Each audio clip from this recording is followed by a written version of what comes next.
স্বাগত জানাচ্ছি সম্পাদকীয়তে। আমি পারমিতা হিম। আমাদের আজকের বিষয় নির্বাচনী উত্তাপে টেলিফোন বিতর্ক, আর এ নিয়ে আলোচনার জন্য আমাদের স্টুডিওতে আজ উপস্থিত আছেন সুনীল শুভ রায়, প্রেসিডিয়াম সদস্য জাতীয় পার্টি, আছেন ব্যারিস্টার বিপ্লব বড়ুয়া, উপদপ্তর সম্পাদক বাংলাদেশ আওয়ামী লীগ, এবং কিছুক্ষণের মধ্যেই আমাদের সঙ্গে যোগ দেওয়ার কথা রয়েছে অ্যাডভোকেট তৈমুর আলম খন্দকারের, বিএনপি চেয়ারপারসনের উপদেষ্টা তিনি। দর্শক, আপনারাও টেলিফোনে সরাসরি অংশ নিতে পারবেন, আর এর জন্য টেলিভিশনে পর্দায় দেওয়া নম্বরে ফোন করতে হবে। এছাড়া ফেসবুক অথবা SMS এর মাধ্যমেও আপনাদের মন্তব্য আমাদের পাঠাতে পারেন। আলোচনা শুরুর আগে দেখে নেব আজকের প্রধান শিরোনামগুলো। উন্নয়নের স্বপ্ন পূরণে যুদ্ধাপরাধীদের দল নয়, ভরসা রাখুন নৌকায়, বললেন আওয়ামী লীগ সভাপতি। 4 জেলায় গণসংযোগে মানুষের ঢল। প্রচারণার 4র্থ দিনেও সারা দেশের মাঠে ঘাটে প্রার্থী সমর্থকরা, ভোট টানতে নানা প্রতিশ্রুতি।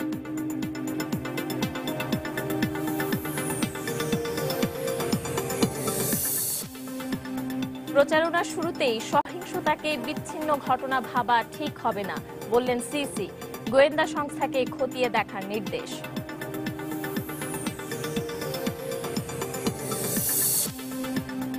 নির্বাচনী সহিংসতায় বিএনপি সরাসরি জড়িত, অভিযোগ ওবায়দুল কাদেরের। ষড়যন্ত্রকারীদের আইনের আওতায় আনা হবে, জানালেন স্বরাষ্ট্রমন্ত্রী।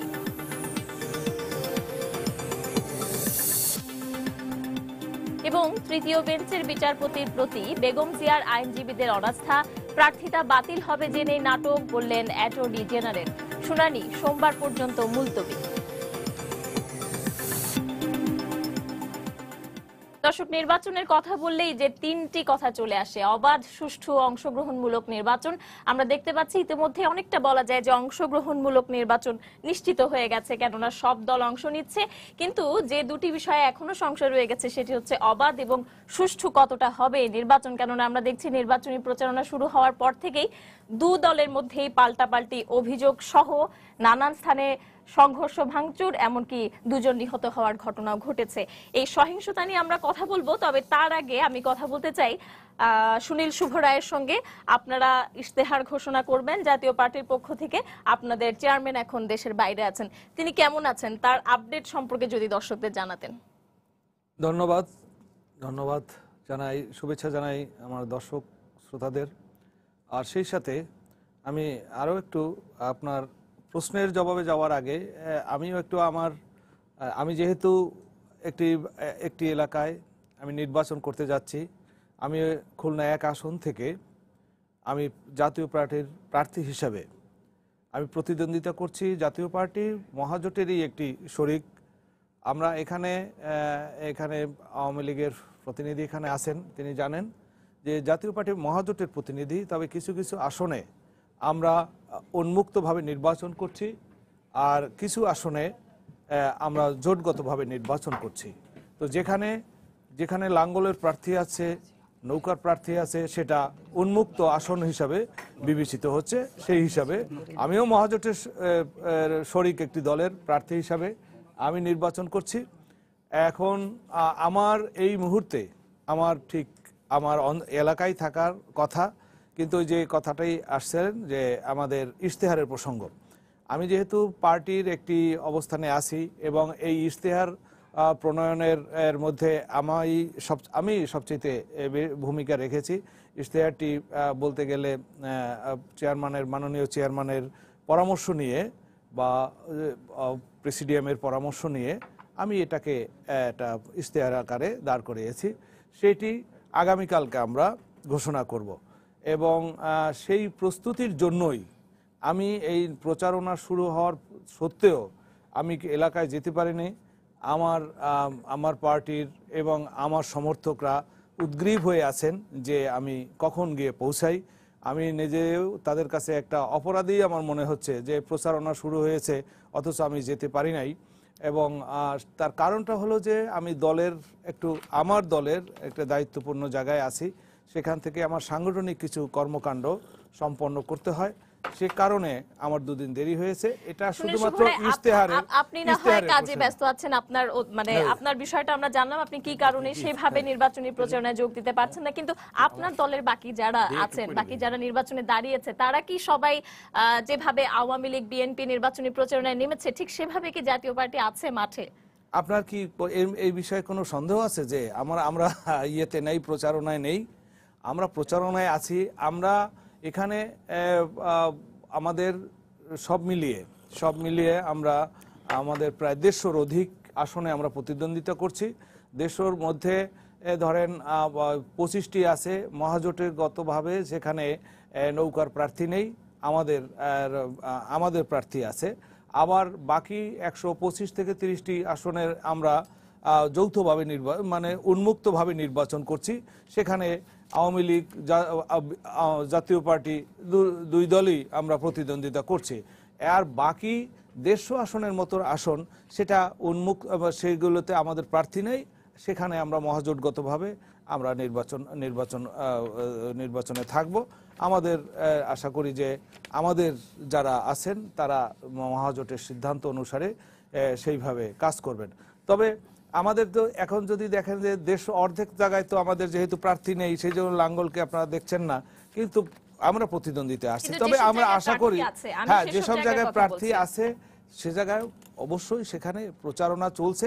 তবে আমরা একটা চাই কি যে আমরা তো মহাজোটগতভাবে 25টি আসনে আছে, সে জায়গায় কোনো সমস্যা নাই, কিন্তু আর বাকি যেখানে আমরা প্রতিদ্বন্দ্বিতা করছি, আমরা নৌকা আছে, যেখানে লাঙ্গল আছে, সেখানে যাতে সুষ্ঠু, অবাধ এবং নিরপেক্ষভাবে আমরা নির্বাচন করতে পারি, আমাদের উপরে কোনো সমস্যা সৃষ্টি হবে না, এইটা আমরা প্রত্যাশা করি। আর যেটা বলছেন পার্টি চেয়ারম্যান বিদেশে আছেন, জানেন যে পার্টি চেয়ারম্যান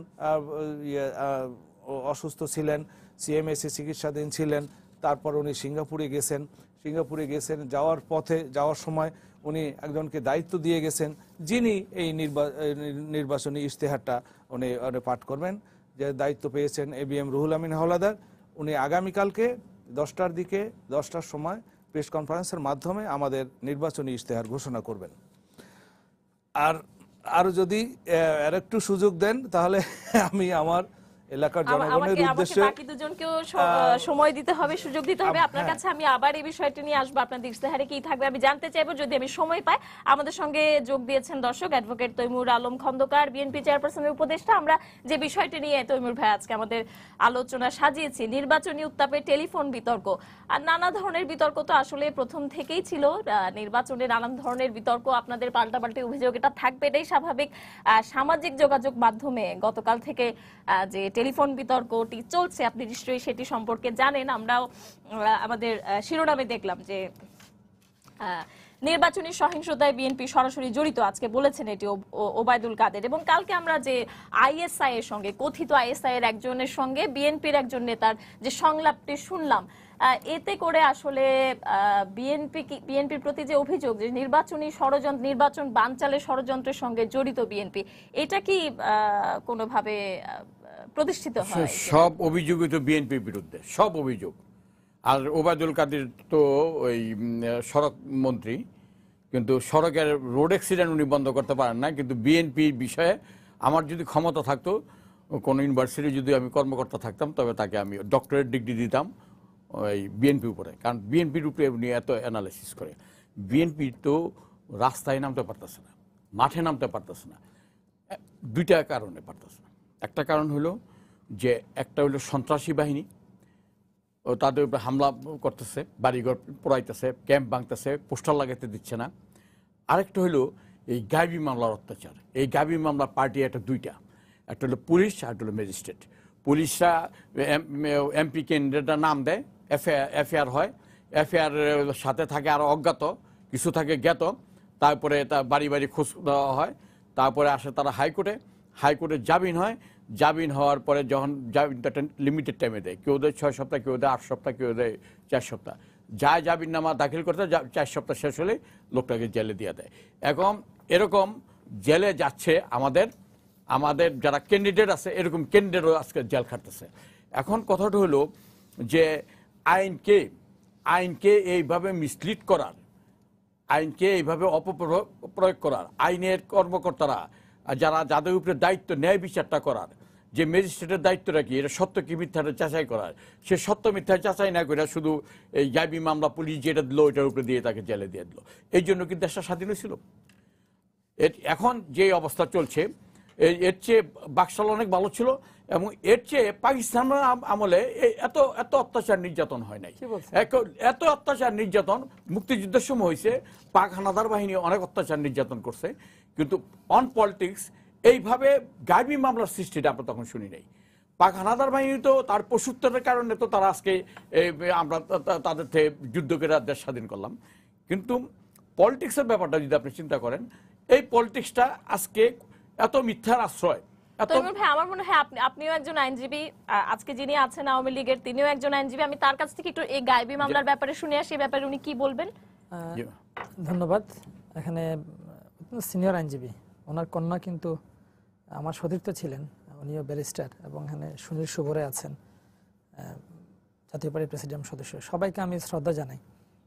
কিন্তু এখানে আমাদের সিনিয়র আইনজীবী বিএনপি নেতা তৈমুর আলম খন্দকার যে কথাটি বললেন আমার দলের সাধারণ সম্পাদক সম্পর্কে, বাংলাদেশ আওয়ামী লীগের সাধারণ সম্পাদক জনাব ওবায়দুল কাদের, ওনার কোনো পিএইচডি ডিগ্রির প্রয়োজন নেই। উনি বাংলাদেশের রাজনীতিতে লব্ধ প্রতিষ্ঠিত, তিনি একজন জাতীয় নেতা, ছাত্রলীগের মতো সংগঠনের 2 দুইবার প্রেসিডেন্ট ছিলেন, এবং তিনি শুধু রাজনীতিবিদ নয়, লেখক, সাংবাদিক এবং সমাদৃত।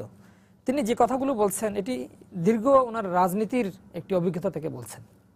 আমি বিনয়ের সাথে ওনাকে বলতে চাই যে আপনি ওনাকে প্রশ্ন করছিলেন যে পাকিস্তানের বিষয় নিয়ে, আইএসের সাথে যে পাকিস্তানি গোয়েন্দা সংস্থার সঙ্গে যে বিএনপির আমি আপনার মামলার বিষয়ে আমি জবাব দিয়ে আমি একটু এই বিষয়ে আলোকপাত করব।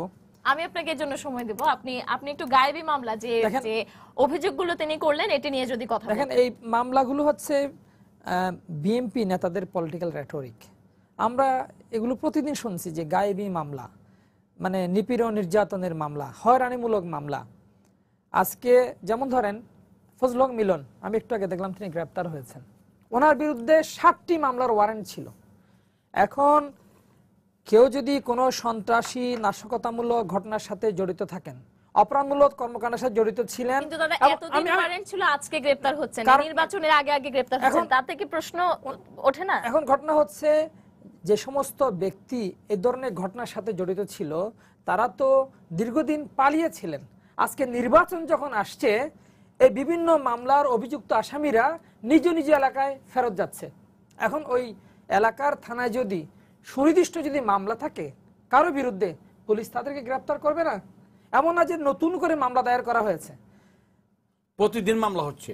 আমি একটু বলি, আপনি তো খুব সিনিয়র মানুষ, দেখেন এই দাবি ওনারা আমাদের সংলাপের সময় মাননীয় প্রধানমন্ত্রীর কাছে করেছিলেন এবং নির্বাচন কমিশনে করেছিলেন। ওনারা যে সমস্ত তালিকা মাননীয় প্রধানমন্ত্রীর দপ্তরে কিংবা নির্বাচন কমিশনে দিয়েছেন, দেখা গিয়েছে নির্বাচন কমিশনে ওনারা 417টি মামলা, ওনারা বলেন যে লাখ লাখ মামলা, ওনারা 417টি মামলা তালিকা দিয়েছিলেন এবং নির্বাচন কমিশন প্রতিটি মামলা পরীক্ষা নিরীক্ষা করে দেখেছে এই মামলাগুলো হচ্ছে 2014 সালের মামলা।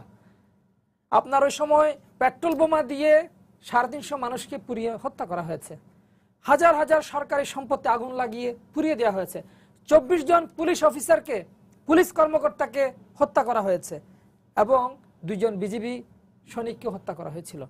এই ধরনের নাশকতা, সহিংসতা, হত্যার ঘটনায় যারা জড়িত তারা তো দীর্ঘদিন পালিয়েছিলেন। আজকে নির্বাচন যখন আসছে সবাই যার যার এলাকায় ফেরত আসছে, তো যারা মানুষ হত্যা করেছে তাদেরকে কি পুলিশ গ্রেপ্তার করবে না? তাদের জামিন নেই, তাদের নাম ওয়ারেন্ট আছে। তো জনশৃঙ্খলা জনশান্তি রক্ষার যে দায়িত্ব সরকারের আইন শৃঙ্খলা বাহিনীর, তারা তাদের সে উপর অর্পিত দায়িত্ব কি পালন করবে না? আজকে দেখেন এই ধরনের ঘটনার যদি সুনির্দিষ্ট বিচার যদি না হয় তাহলে কি হয়? আজকে দেখা যাচ্ছে নির্বাচন উপলক্ষে যখন সারা দেশ একটু উৎসবের আপনার আমেজে রয়েছে, ঠিক সেই সময় আবার সন্ত্রাসী ঘটনা ঘটছে। এই গতকাল এই সন্ত্রাসী ঘটনায় বিএনপি জামাতের সন্ত্রাসী হামলায় আমার দলের 2 জন নেতা মারা গিয়েছেন আপনার নোয়াখালীতে আমাদের হানিফ ওয়ার্ড যুবলীগের সাধারণ সম্পাদক, হত্যা করা হয়েছে ফরিদপুরের আমাদের আওয়ামী লীগ নেতা ইউসুফ আল মামুনকে। এমনকি আবার সেই পেট্রোল বোমা নেত্রকোনায় আমাদের আওয়ামী লীগ মনোনীত প্রার্থী অসীম কুমার উকিলের জনসভায় হামলা করা হয়েছে, 15 জনকে আবার পেট্রোল বোমা দিয়ে হামলা করা হয়েছে। এ ধরনের অসংখ্য ঘটনা। তার মানে এই সন্ত্রাসীরা এতদিন যারা পালিয়েছিল, যাদের বিরুদ্ধে সুনির্দিষ্ট ফৌজদারি মামলা ছিল, তারা আবার ফেরত এসে আবার আগের মতো সন্ত্রাসী ঘটনায় বিপ্লব বড়ুয়া, আমি একটু জিজ্ঞেস করতে চাই যে এখানে ব্যর্থতা কার? এই যে আপনাদের দলে যাদের উপর আক্রমণ হয়েছে, আপনি বলছেন মারা গিয়েছে, আমরা তো দেখতেই পেয়েছি। বিএনপিও বিভিন্ন জায়গায় নির্বাচনী প্রচারণা চালাতে গিয়ে হামলার শিকার হয়েছে।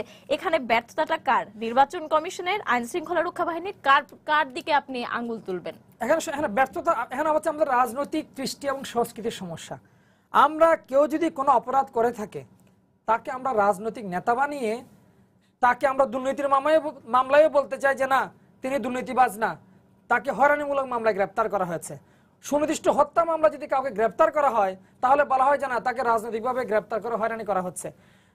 যখন আপনার এই সমস্ত খুনের ঘটনা, সুনির্দিষ্ট দুর্নীতির ঘটনাকে যখন পলিটিক্যাল আপনার ভ্যালিডিটি, রাজনৈতিক বৈধতা দেওয়া হয়, তখন তো বাংলাদেশে কখনো আইনের শাসন আপনার কায়েম করা সম্ভব না। এটা পুলিশও পারবে না, কোনো সরকারও পারবে না। এই সন্ত্রাসীদের প্রশ্নে, দুর্নীতিবাজদের প্রশ্নে, যারা এতিমের টাকা মেরে খেয়েছে, তাদের বিরুদ্ধে সকল রাজনৈতিক দলের একটি জাতীয় ঐক্যমত হলেই তখনই আপনার এই দেশে এই ধরনের ঘটনার পুনরাবৃত্তি। আমি বুঝতে পেরেছি বিপ্লব বড়ুয়া, আপনার কাছে আবারও আসবো। আমি সুনীল শুভ রায়ের কাছে এই বিষয়ে জানতে চাইবো যে যেটি বললেন বিপ্লব বড়ুয়া, যে এতদিন আসামিরা দৃশ্যমান ছিল না, এখন তারা দৃশ্যমান হচ্ছে। এই বিষয়ে আপনার সাথে কথা বলবো। একজন দর্শক অপেক্ষা করছেন টেলিফোনে, তার ফোনটি নিয়ে আসবো। দর্শক, আপনার নাম জানিয়ে আপনার প্রশ্নটি করুন। আসসালামু আলাইকুম, আমি কামরুজ্জামান লাবলু, নাটোরের লালপুর থেকে বলছি। আমার খন্দকার তৈমুর আলম খন্দকার স্যারের কাছে আমার প্রশ্নটা, আজকে যে আইএসের সঙ্গে মীর মোশাররফ হোসেন আমরা টেলিভিশনে দেখলাম টেলিফোন সংলাপ, সেই সংলাপটা যদি সত্য হয়, এটা রাষ্ট্রদ্রোহিতার মামলা হিসাবে গণ্য করা যায় কিনা? আর রাষ্ট্রদ্রোহিতা মামলা হিসাবে গণ্য করে যদি মামলা হয়, সেই মামলাটা গায়েবী মামলা হবে কিনা? আমার যে সুন্দর প্রশ্ন। কামরুজ্জামান লাবলু, এরই মধ্যে কিন্তু রাষ্ট্রদ্রোহিতার অভিযোগে মামলা হয়েছে ওনার বিরুদ্ধে। আচ্ছা, আমি আবার এটা শুনি নাই, এই যে টেলিফোনিক সংলাপ হয়েছে, সংলাপ শুনেন নাই? এটা সংলাপটা আমি শুনি নাই, শুনলে হয়তো বলা যেত। এখন প্রশ্ন হলো, যে কথাগুলি আসছে এগুলি একটু জবাব দিই। সেটা হলো যে উনি আপনি দর্শকের প্রশ্নের জবাব দিয়ে আমি একটু সুনীল শুভ রায়ের কাছে যাব, তারপর আপনার কাছে ফিরবো। আপনি যদি এই বিষয়ে কিছু বলেন। আপনি আমি শুনেন নাই সেখানে খন্দকার মোশাররফ সাহেবের ব্যাপারটা, জি তো জি জি, যেহেতু আমি এটা শুনি নাই, যে কি সংলাপটা হয়েছে যেটা আমি শুনি না। আর সংলাপটা কি এই খন্দকার মোশাররফ সাহেবের নিজের কণ্ঠে না এই কণ্ঠ বানানো হয়েছে? এখন তো ডিজিটালের যুগ, অনেক কিছু করা যায়, অনেক সিস্টেম করা যায়। সেই সিস্টেমে কি তিনি করা হয়েছে তাকে আটকানোর জন্য? তিনি তো 2টা সিটে নির্বাচন করতেছেন, এবং আমি যতটুকু জানি তার পজিশন খুব ভালো, এবং তিনি একটা জনপ্রিয় ব্যক্তি, এবং মন্ত্রী থাকা অবস্থায় এলাকায় অনেক কাজ করেছেন। তৈমুর আলম খন্দকার, এটা সত্যি যে অনেক কিছুই এখন বানানো যায়, এডিট করা যায়, কিন্তু বাচনভঙ্গি, গলার স্বর, এগুলো কি বানানো যায়? এটা আমি শুনি না। এখন আমি তো বললাম, তো আমি কখন হয়েছে ঘটনাটা আমি জানি না, শুনি না। এটা আমি জানলার পর আপনি এটা শোনেনই নাই? আমি এটা নিয়ে সোশ্যাল মিডিয়া সয়লাভ হয়ে গেছে, এটা নিয়ে সবখানে আলোচনা হচ্ছে, আপনি এটা শোনেনই নাই। আমার নিজস্ব কোনো এই যে ফেসবুক টেসবুক নাই, এগুলো আমি চালাইতে পারি না, আমি আমার ধৈর্যও কোলায় না। আচ্ছা, আমি অন্য কাজে ব্যস্ত থাকি, কিন্তু আমি এটা শুনি নাই, এই হলো কথা। শুনলে আমি আপনাকে বলতাম। তো টক শোতে লক্ষ লক্ষ কোটি কোটি লোক মানুষ শুনে, তাদের কাছে আমি আমার নিজের ইমেজটা আমি নষ্ট করব না। আমি যেটা বুঝবো সেটা আমি বলবো। আচ্ছা, সুনীল শুভ রায়ের কাছ থেকে আমি উত্তরটা নিয়ে আবার আসি এদিকে। যে আসামিরা এতদিন দৃশ্যমান ছিল না, এখন দৃশ্যমান হচ্ছে, তাই এসব সহিংসতার ঘটনা ঘটছে। আপনি কি একমত কিনা এই কথার সঙ্গে? না, এখানে কিছুটা যে সত্য নয় তা না। বিপ্লব বড়ুয়া দাদা যেটা বললেন, হ্যাঁ, যে এতদিন পাওয়া যায়নি, এখন বেরোচ্ছে, ধরছে, কিন্তু এই সময় আমি ব্যক্তিগতভাবে মনে করি যে এই সময় যেহেতু একটা নির্বাচনে একটা সুষ্ঠু সুন্দর পরিবেশ আপনারা সৃষ্টি করতে চান, বিতর্ক মুক্ত নির্বাচন দেখাতে চান, সেই সময় এইগুলো অ্যারেস্ট, গ্রেপ্তার, এগুলো মামলা, এগুলো যদি না হয়, তাহলে দেশের অপরাধীরা শোনেন,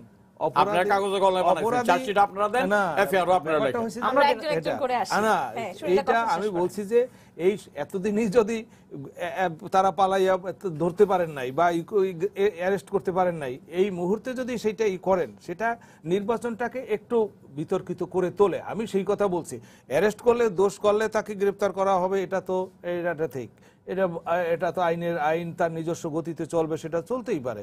কিন্তু ব্যাপারটা হচ্ছে এইটা দিয়ে একটা ভীতিকর অবস্থা যদি সৃষ্টি হয়, তাহলে সেইটা নির্বাচনের পরিবেশকে কিছুটা হলেও একটু নাড়াচাড়া দিয়ে ওঠে। তাছাড়া যেমন আমি আগামীকালকে ইয়েতে যাব, আমার নির্বাচনী এলাকায় আমি যাচ্ছি, আমিও কিন্তু খুব নিজেকে সেফ মনে করে যাচ্ছি না। কেন সেটা? হ্যাঁ, সেই রকম পরিবেশ কিন্তু ওইখানে সৃষ্টি হচ্ছে। আমার ওখানকার নির্বাচনের পরিবেশটা একটু অন্যরকম। এখানে যেমন আওয়ামী লীগ বিএনপিতে একটা তর্ক বিতর্ক চলছে, বাংলাদেশের 299টা আসনে আওয়ামী লীগ জাতীয় পার্টি মিলে মহাজোটগতভাবে নির্বাচন করছে। একমাত্র দাদা আপনাকে জানিয়ে রাখি, এটা একমাত্র আমার খুলনা 1 আসনে ওখানে আওয়ামী লীগ এবং বিএনপি মিলিতভাবে সুনীল সবরায়ের বিরুদ্ধে নির্বাচন করছে। আমি পপুলার হিসাবে আমি ইয়ে করছি না, সেটা হয়তো নির্বাচনটা যদি সুন্দরভাবে হয়, সুষ্ঠুভাবে হয়, তাহলে সেটা বুঝবেন। প্রশ্ন থেকে যায়, আপনারা জোটের সঙ্গে নির্বাচন করছেন, আবার জোটের বাইরে গিয়ে যখন স্বতন্ত্র বা জাতীয় পার্টির থেকে নির্বাচন করছেন, তাতে জোট ক্ষতিগ্রস্ত হবে কিনা? যদি আপনি বিজয়ী হয়ে যান, নৌকার প্রার্থী তো বিজয়ী হতে পারবে না। একটু আমি এই বিষয়টা নিয়ে আসবো, তৈমুর আলম খন্দকারের কাছে যেতে চাই। সহিংসতার দায় কি শুধুই আওয়ামী লীগের কিনা? আর যে কথাটি তিনি বললেন যে যদি যারা আসামি, যাদের বিরুদ্ধে মামলা আছে বা যারা নানান ধরনের সহিংসতা করছে বা করবে বলে গোয়েন্দা সংস্থা রিপোর্ট দিচ্ছে, তাদের ক্ষেত্রে আসলে কি করা যাবে তাদেরকে গ্রেফতার না করে? একটু শুনবেন আমার বক্তব্যটা। সেটা হলো, প্রথমটা একটু পিছনে যাই। মাননীয় প্রধানমন্ত্রী দয়া পরস্পর্ত হইয়া আমাদের মহাসচিবের কাছে নাকি লিস্ট চাইছেন যে কার বিরুদ্ধে কতটি মামলা নিয়েছেন। আমাদের মহাসচিব অত্যন্ত বিচক্ষণ ব্যক্তি, অত্যন্ত ভালো এবং একটা রাজনীতিবিদ। কিন্তু সেখানে যদি আমি থাকতাম, তা আমি বলতাম যে মাননীয় প্রধানমন্ত্রী, আপনি সরকারের প্রধান। আগে তো আমাদের বিরুদ্ধে, আমরা তো মামলা খাই দীর্ঘদিন যাবৎ, আমাদের বিরুদ্ধে মামলা দিত আওয়ামী লীগের নেতারা। এখন কিন্তু আওয়ামী লীগের নেতারা মামলা দেয় না, মামলা দেয় হলো পুলিশ। পুলিশ তো প্রধানমন্ত্রীর অধীনে, সরাসরি প্রধানমন্ত্রীর অধীনে। স্বরাষ্ট্রমন্ত্রী প্রধানমন্ত্রী একটা পরামর্শদাতা। সবকিছুই বাংলাদেশের সংবিধান অনুযায়ী 48-এর 3 ধারা অনুযায়ী সবকিছু প্রধানমন্ত্রীর অধীনে। সেখানে প্রধানমন্ত্রী নিজেই তো জানেন যে কতগুলি মামলা হচ্ছে।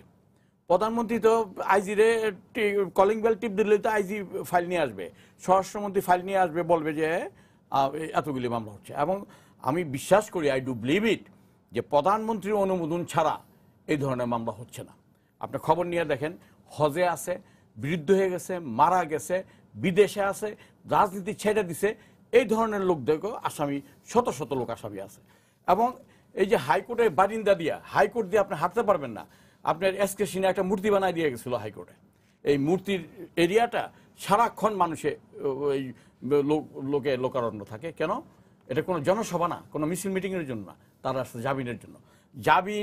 একটা জামিন হইলে আবার বাড়ির থেকে টেলিফোন আসে যে নতুন করে একটা মামলা হয়েছে।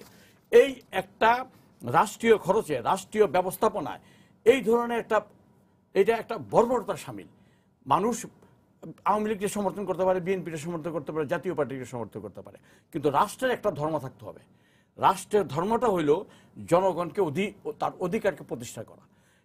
আমাদের একটা সংবিধান আছে, সংবিধানে বলা আছে যে কি কি অধিকার আমরা পালন করতে পারবো, কিন্তু সেই অধিকারটা আজকে বাস্তবায়ন হচ্ছে না।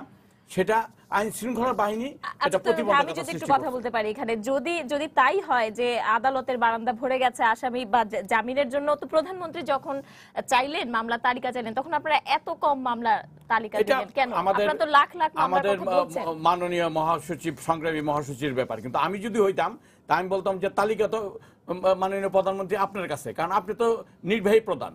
আপনি কলিং বেল টিপ দিলেই তো আইজি সাহেব ফাইল নিয়ে আসবে যে কতগুলো মামলা হয়েছে।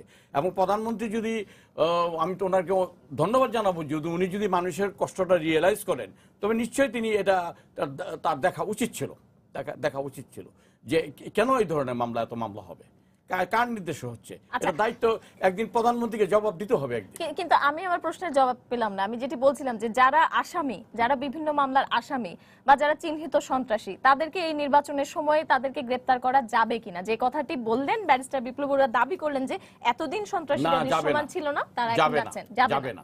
কেন যাবে না? নির্বাচনী কমিশন, প্রধান নির্বাচন কমিশনার বলছে আর কোনো রাজনৈতিক হয়রানি করা হবে না, কোনো মামলায় গ্রেপ্তার করা হবে না। ঠিক আছে, ওনারা যদি গ্রেপ্তার করতে চায়, 2014 সালে আমরা এই নির্বাচনকে মানি নাই, ওই 2014 সালে মামলা করুক, 2016 সালের মামলায় করুক, 2017 সালের মামলায় করুক, 2018 সালের এই ফেব্রুয়ারি মাসের থেকে যে শুরু হয়েছে মামলা, ওই যে দেশনেত্রী খালেদা জিয়ার সাজাকে কেন্দ্র কইরা এই যে মামলা শুরু হয়েছে, এটা মানুষ ঘুমের টুইটা স্বপ্ন দেখতে পারে না যে মামলাগুলো, মামলা একটার পর মামলা হচ্ছে। এবং একদিন তো এই দেশের ইতিহাস রচনা হবে, গণতন্ত্রের ব্যাপারে প্রশ্ন উঠবে, তখন তো এই দেশের শাসন ব্যবস্থা নিয়ে আলোচনা হবে, এই আলোচনার মধ্যে এই কথাগুলি আসবে। এবং এই জন্য যিনি দায়ী হবেন, যাকে দায়ী করা হবে, ইতিহাস যাকে দায়ী করা হবে, সেটা হলো এই দেশের রাষ্ট্রীয় ব্যবস্থাকে। আমি ব্যারিস্টার বিপ্লব বড়ুয়ার কাছে যাব, আপনার কাছে আসবো, আমি সবার কাছেই আসবো, কিন্তু আমার সময় প্রায় শেষ হয়ে এসেছে। আমি একটু সংক্ষেপে বলতে চাই। হ্যাঁ, প্রশ্নটা আমাকে করছিলেন তো, তারপরে অন্যদিকে গেলেন। প্রশ্নটা যেহেতু এখানে জোটগত একটা প্রশ্ন করছেন না, জোট ক্ষতিগ্রস্ত হচ্ছে কিনা, তাই এটা বিভ্রান্ত থেকে যায়। বিপ্লব, আমি একটু এটার উত্তরটা দিয়ে আসি। আপনার সময় আপনাদের অবারিত সময় তো আপনাদের। জোট, এখন জোটের প্রশ্নটা হলো, জোটের প্রতি মমত্ব এবং আনুগত্য আমি যতটা করি, বোধ করি, হয়তো এর সমান থাকতে পারে, এর চেয়ে বেশি কেউ থাকবে এরকম আমি মনে করি না। কারণ কি, এই জোট গঠনে আমার যে ভূমিকা ছিল এবং 2000 যে ঝুঁকি নিয়ে আমরা আমি এই জোট গঠনের উদ্যোগ নিয়েছিলাম বিএনপির শাসনামলে, তখন আমাদের কি দুরবস্থা, তার মধ্যে আজকে এই পর্যন্ত নিয়ে আসছে। এখন সেই জোট ক্ষতিগ্রস্ত হবে না, এই কারণে বলছি যে কোথাও আমরা যৌথভাবে নির্বাচন করছি। এখন সেটা তো জোট ক্ষতিগ্রস্ত হবে তা আমি মনে করি না। অনেক সময় ভাগ হবে না। অনেক আমরা ওই এক ক্লাসের ছাত্ররা যখন ফুটবল খেলতাম আগে, যখন ক্লাসে, তখন কিভাবে ভাগ হইতাম, জোর সংখ্যার রোল নাম্বার, বেজোর সংখ্যার রোল নাম্বার ভাগ হইয়া আমরা খেলতাম, খেলে সেইভাবে আবার একসাথে ক্লাসে বসতাম। আজকে সহিংসতার যে খবরগুলো আছে, আমি যদি এতদিনের গুলো বাদ দেই, আজকের কথাও যদি বলি, আজকে নারায়ণগঞ্জের সোনারগাঁও উপজেলায় আইন শৃঙ্খলা কমিটির সভায় ঢুকে প্রশাসনের সামনে বিএনপি মনোনীত প্রার্থী আজহুল মান্নানের উপর হামলা চালানো হয়েছে। এই ঘটনায় ছাত্রলীগের এক নেতাকে আটক করেছে পুলিশ, ইতিমধ্যে তাকে আটক করা হয়েছে। আজকে ভোলা 3 আসনের বিএনপি প্রার্থী বলেছেন যে হাফিজউদ্দিন আহমেদ, উনি বলেছেন যে উনি নির্বাচন কমিশনের কাছে লঞ্চে ওঠার নিরাপত্তা চেয়েছেন। উনি লঞ্চে উঠতে পারছেন না, উনি ওনার নির্বাচনী এলাকায় যেতে পারছেন না।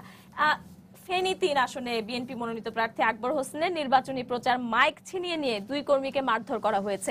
আপনি যেটি বলছেন যে সন্ত্রাসীরা দৃশ্যমান হচ্ছে, এই ঘটনাগুলোর ক্ষেত্রে আপনি কি বলবেন? আপনি যে ঘটনাগুলো বলেছেন তার চেয়ে ভয়াবহ ঘটনা ঘটেছে, যেটি আপনি উল্লেখ করেননি। গতকাল মাইজদিতে একটি বিএনপি মিছিলের পাশ দিয়ে হেঁটে যাচ্ছিল ওখানকার একটি ইউনিয়ন যুবলীগের সাধারণ সম্পাদক মোহাম্মদ হানিফ।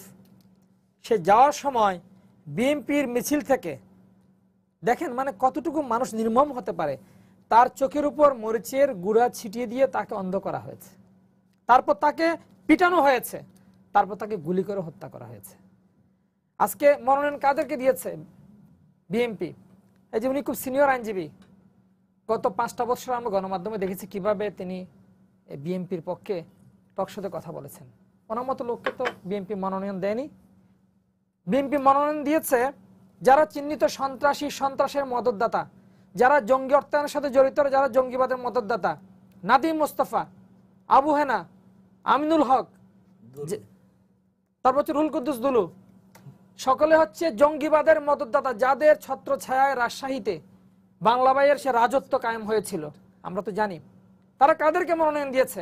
75-এর 15 আগস্ট জাতির পিতার হত্যাকারী খায়রুজ্জামান, 3রা নভেম্বর জেল হত্যাকারী খায়রুজ্জামানের স্ত্রী লিটাকে, তারা কাকে মনোনয়ন দিয়েছে? তারা তো সঙ্গীত শিল্পী মন্দিরকে মনোনয়ন দেয় নাই, ওই জায়গায় জামাতের চিহ্নিত সন্ত্রাসীকে ঝিনাইদহে মনোনয়ন দিয়েছে।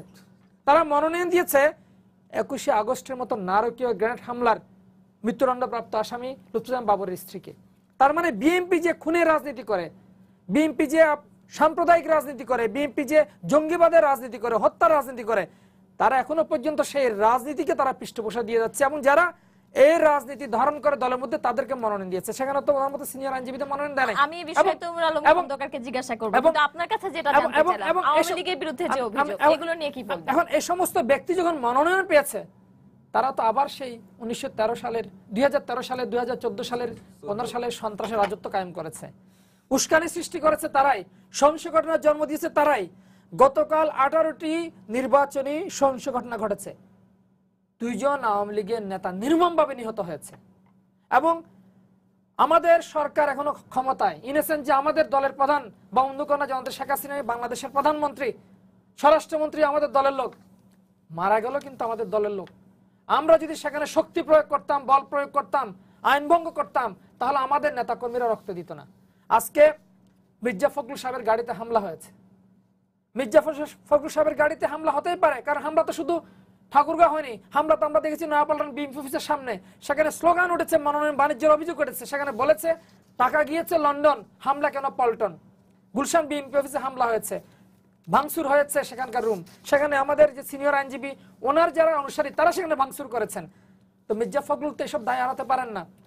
আজকে ওনার দল মির্জা ফখরুল সাহেবের গাড়ির উপর হামলার জন্য আওয়ামী লীগকে দায়ী করছে এবং বিভিন্ন জায়গায় সন্ত্রাসী ঘটনার জন্য আওয়ামী লীগকে দায়ী করেছে। কিন্তু বিএনপি যারা সন্ত্রাসীদের গডফাদার, যারা জঙ্গিদাতাদের মদতদাতা, জঙ্গিবাদের মদতদাতা, যারা হচ্ছে 71-এ পরাজিত সেই 22 জন যুদ্ধাপরাধীদের পরিবারের বিপ্লব বড়ুয়া, আমি এই বিষয়ে তৈমুর আলম খন্দকারের কাছেই শুনবো। আমরা আমাদের সময় প্রায় শেষ হয়েছে, আমি একটুখানি আপনার কাছে আসবো শেষে, তখন জানতে চাইবো আজকে সিসি বলেছেন কিন্তু যে প্রচারণার শুরুতেই যে সহিংসতা ঘটছে এটাকে বিচ্ছিন্ন ঘটনা ভাবা ঠিক নয়, গোয়েন্দা সংস্থাকে খতিয়ে দেখার কথা বলেছেন। এটা কখনো বিচ্ছিন্ন ঘটনা নয়, কারণটা হচ্ছে আমরা 2013 সালে এই ধরনের সন্ত্রাসী ঘটনা দেখেছি। পেট্রোল বোমা, নেত্রকোনায় যে হামলা, সেখানে আবার পেট্রোল বোমা ব্যবহার করা হয়েছে। বাংলাদেশে পেট্রোল বোমা, অগ্নিসন্ত্রাস আর বিএনপি জামাতের হচ্ছে একই সমার্থক শব্দ, কারণ এই পেট্রোল বোমার রাজনীতি বাংলাদেশে খালেদা জিয়া আর বিএনপি সূচনা করেছিল।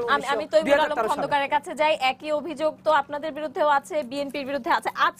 আজকের খবরে যেটি আমি দেখলাম যে জামালপুর 3 আসনের আওয়ামী লীগের প্রার্থী মির্জা আজমের পোস্টার পুড়িয়ে ফেলার অভিযোগে আয়েশা খাতুন নামে বিএনপির এক নারী সমর্থককে 30,000 টাকা জরিমানা করেছেন, পোস্টার পুড়িয়ে ফেলেছেন তিনি প্রার্থীর। আপনাদের বিরুদ্ধে যে অভিযোগগুলো আছে সেগুলো সম্পর্কে তো শুনবই, সেই সঙ্গে আমি জানতে চাই যেটি ব্যারিস্টার বিপ্লব বড়ুয়া বললেন যে আপনার মতো ভালো লোকদেরকে মনোনয়ন দেওয়া হয়নি, মনোনয়ন দেওয়া হয়েছে সন্ত্রাসী জঙ্গি বা সমর্থক। আমি মনোনয়ন তো এর আগে আমাকে দিছিল সিটি কর্পোরেশন, তো 5 ঘন্টা আগে আমি বসে গেছি, আমার বলছে বসে গেছি। আপনি সেদিন বলছিলেন যে চোখের জলে আমি আমার প্রার্থীতে আমি কোরবানি দিলাম। শেষ করি, আমি মনোনয়ন, এইবার আমাকে মনোনয়ন দেয় নাই, নিশ্চয়ই আমার কোনো অযোগ্যতা আছে। আমার অযোগ্যতার কারণে দল আমাকে নির্ভর করতে পারে নাই, দেয় নাই। এই জন্য দলের প্রতি আমি এখন আস্থাশীল, দলের প্রতি। তবে আচ্ছা, সহিংসতার দায় কি শুধু আওয়ামী লীগের? শেষ করে দেন, অল্প সময় তো কথা শেষ হয় না, জনগণের কাছে এটা হয়ে যায়, ভুল বুঝাবুঝি হয়ে যায়, আমাদের আবার জবাবদিহি করতে হয়। এই যে আপনার থেকে বেরিয়ে যাওয়ার পরে টেলিফোন আসবে, এটা বললেন কেন, এটা বললেন না কেন, কারণ আপনি এখন টকশো একদম মানুষ শুনে, একদম চায়ের দোকানে বসে বসে বসে বসে। আচ্ছা, আপনি সংক্ষেপে বলেন। এবং আপনারা যদি কোনদিন নির্বাচনে দাঁড়ান না, আপনারা জিততে পারবেন, কারণ আপনাদের চেহারাটা মানুষের কাছে পরিচিত হয়ে গেছে। এখন প্রশ্নটা হলো যে আমার মনোনয়ন, আমি মনে করি যে আমার কোনো যোগ্যতা নাই, এই যোগ্যতার কারণে দল দেয় নাই। তবে কি হলে যোগ্যতা পাওয়া যায়, এটার জন্য আমি আবার অ্যানালাইসিস করতেছি এবং এটা আমি 30 তারিখের পরে আমার বক্তব্যটা আমি বলবো, এটা ঠিক আছে। আজকের দর্শকদের বলেন। আচ্ছা, না আমি আরো 30 তারিখের পরে বলবেন, এটা কি রাজনৈতিক কৌশল আপনার? আমি আগে আর বুঝে নেই আমার অযোগ্যতাটা কি, সেটা তখন বলা যাবে। এখন প্রশ্নটা হলো এই যে মানে এই যে দুর্নীতির মামলা বলে সব বিএনপির বিরুদ্ধে, এই দুর্নীতির মামলা কিন্তু এই সকলের বিরুদ্ধে ছিল, বর্তমান প্রধানমন্ত্রীর বিরুদ্ধে ছিল, সাবেক প্রধানমন্ত্রীর বিরুদ্ধে ছিল। ওবায়দুল কাদের সাহেব আর আমি পাশাপাশি দীর্ঘদিন একসাথে জেল খাটছি, আমি ওনাকে বহু পছন্দ করি, উনার বাড়ির খাওয়া আমি অনেকদিন খাইছি। কিন্তু অন্য বিষয়টা হলো তার বিরোধ। এখন প্রশ্ন হলো যে কোথাও কিন্তু বিএনপি আশ্রয় পাচ্ছে না, সিএসি বলেন, পুলিশ বলেন, গোয়েন্দা বলেন, সবকিছুই কিন্তু এই সরকারের নিয়ন্ত্রণে। কথা শেষ করতে দেন। এখন প্রশ্নটা হলো যে আমাদের দেশের যে আদালতের যে বিষয়টা, হাইকোর্ট আছে বলেই আমরা কিন্তু একটু নিঃশ্বাস দিতে পারতেছি, আমাদের জামিন দিতেছে, সবকিছু করতেছে। কিন্তু আইনের যে ব্যাখ্যা, আইনের ব্যাখ্যাটা আমাদের দেশে এটা প্রধানমন্ত্রীর মুখের দিকে তাকায় হয়। আমি কথাটা বলি, এই যে এসকে সিনহা দেশ ছেড়ে চলে গেল না, তখন কিন্তু বলে গেছে যে প্রধানমন্ত্রী আমার অভিমান করছে, এই জন্য আমার এই অবস্থা। তৈমুর আলম খন্দকার, হাইকোর্ট নিয়েও তো আপনারা নানান রকম অভিযোগ করে থাকেন, আপনাদের দল থেকে নানান রকম অভিযোগ আদালত নিয়ে এসে থাকে। আমি শেষ সময় চলে এসেছি, 30 সেকেন্ড সময় দিতে পারবো। 30 সেকেন্ডের মধ্যে আমি বলি যে এতিমের টাকা, এই কথাটা গাল ভরা বুলি বলার জন্য এই কোটি কোটি টাকা ব্যয় এই নাটক সাজানো। এখন প্রশ্ন হলো আমি কি চাই? আমি চাই যে দেশে একটা শান্তিপূর্ণ পরিবেশ থাকুক। আমার দলের লোকও আপনাকে আক্রমণ করবে না, আপনার লোকও আমাকে আক্রমণ করবে না, নির্ভয়ে সবাই যাতে নির্বাচনটা করতে পারে সেই পরিবেশটা সৃষ্টি করার দায়িত্ব নির্বাচন কমিশনের। উনি শুধু গলাবাজি করলে হবে না, ওনার পুলিশ যে কাজ করে না, পুলিশ যে একতরফাভাবে এই যে চার্জশিটগুলো দিচ্ছে, পুলিশ যে একতরফাভাবে মানুষ গ্রেপ্তার করছে, নির্বাচন কমিশন সঠিকভাবে কাজ করছে না, এই কথাটা নিয়ে আমি একটু ব্যারিস্টার বিপ্লব বড়ুয়া আপনার কাছে শুনে শেষ করতে চাই। 30 সেকেন্ড সময় আছে, যেটি বলছিলাম যে নির্বাচন সিইসি আজকে বলেছেন যে প্রচারণা শুরুতেই সহিংসতাকে বিচ্ছিন্ন ঘটনা ভাবা ঠিক নয়, গোয়েন্দা সংস্থাকে খতিয়ে দেখার নির্দেশ দিয়েছেন তিনি। এটিকে কিভাবে দেখছেন আপনি? দেখেন এখানে তো কিছু বিষয় সুস্পষ্ট যে আইএসএর সাথে বৈঠক করেছে বিএনপি নেতা, তারপর মনোনয়ন পেয়েছে হচ্ছে জঙ্গিবাদের মতদাতা, আর হচ্ছে 21শে আগস্ট এবং হচ্ছে আপনার যে বিভিন্ন সন্ত্রাসীদের গডফাদার। আমরা যদি বিএনপির 2013, 2014 যদি আমরা ইতিহাস যদি দেখি, তাহলে এখানে আশঙ্কা থেকেই যায় আবার তারা আগের সে ব্লুপ্রিন্ট অনুযায়ী নির্বাচন বানচালের কোনো ষড়যন্ত্র করছে কিনা, আবার সে মানুষ পুড়িয়ে মেরে নির্বাচন বন্ধ করার কোনো পায়তারা তারা করছে কিনা, এই আশঙ্কা থেকেই যায়। কিন্তু আমরা বুঝতে পেরেছি আপনাদের তিনজনকে অনেক ভবিষ্যৎকে পরিকল্পনাকে সামনে রেখে সরকারকে ক্ষমতায় বসানোর জন্য যা যা মামলা দেওয়ার দরকার সেই মামলাগুলো দেওয়া হচ্ছে। আপনাদের সবাইকে ধন্যবাদ জানিয়ে শেষ করছি আজকের সম্পাদকীয়। দর্শক, আগামীকাল আবারও দেখা হবে রাত 10টায়, দেখার আমন্ত্রণ রইল।